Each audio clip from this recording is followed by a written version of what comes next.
কেউ ধরতেই পারবে না এই কাবাবটা আমি মাংস ছাড়া বানিয়েছি। চলুন রেসিপিটি দেখে নেওয়া যাক। এখানে আমি সয়াবিন বা সয়া বড়ি নিয়েছি, ফুটন্ত গরম পানিতে দিয়ে একটু ভাপ দিয়ে নিয়েছি। দেখুন এরকম একটু ফেনা ফেনা বের হয়েছে। এরপরে নামিয়ে আমি খুব ভালো করে ধুয়ে ভালো করে চিপড়ে নিয়েছি, যাতে কোনো ধরনের পানি না থাকে, একদম ভালো করে চিপড়ে নিতে হবে। এরপরে ব্লেন্ডারে দিয়ে আমি ব্লেন্ড করে নিয়েছি। একদম মিহি করবেন না, একটু আস্তে আস্তে থাকলে ভালো হয়, মানে মাংসের মতো মনে হবে।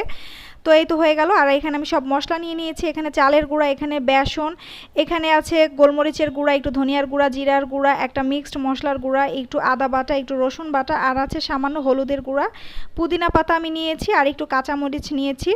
তো সব মশলাগুলোকে আমি সেই মাংসের মধ্যে দিয়ে দিব। তো এখানে আমি আরও পেঁয়াজ কুচি, লবণ স্বাদ মতো, আর হচ্ছে সস দিয়েছি, আর একটু ধনিয়া পাতা আমার ফ্রোজেন করা ছিল সেটাও দিয়ে দিয়েছি।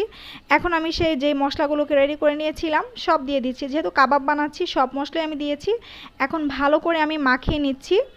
ভালো করে মাখিয়ে দেখুন কাবাবের মতো শেপ দিয়ে দিয়েছি। কাবাবের মতো শেপ দেওয়া হয়ে গেলে এই যে দেখুন আমি সব কিছু শেপ করে নিয়েছি। এখন আমি এগুলোকে একটু 10 মিনিট ফ্রিজে রাখবো। ফ্রিজ থেকে বের করে তারপরে কাবাব যেভাবে ফ্রাই করে সেভাবে করে ফ্রাই করে নিচ্ছি। এটা খেতে খুবই মজার হয়, কেউ ধরতেই পারবে না যে এটা চিকেন ছাড়া বা আপনি মাংস ছাড়া করেছেন। অবশ্যই বাসায় ট্রাই করবেন, আমাকে কমেন্টস করে জানাবেন আপনাদের কাবাবটা ঠিক কেমন হয়েছিল। অসংখ্য ধন্যবাদ ভিডিওটি দেখার জন্য।